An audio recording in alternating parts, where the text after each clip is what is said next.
আসসালামু আলাইকুম বন্ধুরা, আশা করি সকলেই ভালো আছেন।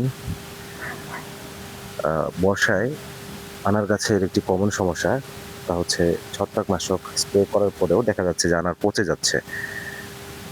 এর অনেকগুলি কারণ রয়েছে। কারণ যখন আমরা ছত্রাকনাশক গাছে স্প্রে করতেছি, দেখা যাচ্ছে তার কিছুক্ষণ পরেই বৃষ্টি হচ্ছে। আ যার ফলে আনারগুলো পচে যাচ্ছে। মানে ছত্রাকনাশক স্প্রে করতেছি, ধুয়ে যাচ্ছে, পচে যাচ্ছে। তো বর্ষায় অনেকেই জিজ্ঞেস করেন যে আমি কি ধরনের ছত্রাকনাশক ব্যবহার করি? আমি সাধারণত বর্ষায় এমিস্টার টপ আর হচ্ছে কপার, রিডোমিল গোল্ড এই টাইপের ছত্রাকনাশকগুলো বেশি ব্যবহার করে থাকি।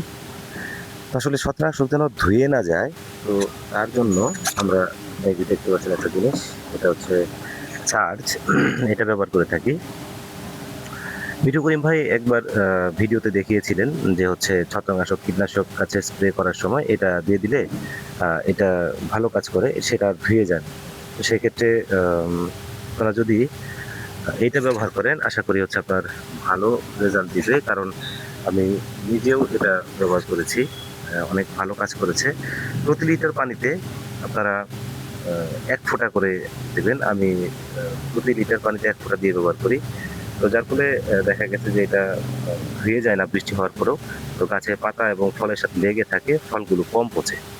আর ধন্যবাদ আমাদের নবী হোসেন রাসেল ভাইকে, ময়মনসিংহ থেকে উনি আমাকে এই প্রোডাক্টটা পাঠিয়েছিলেন। এটা অনেক ভালো কাজ করে। আমি আ আমার ছাদ বাগানে স্প্রে করি।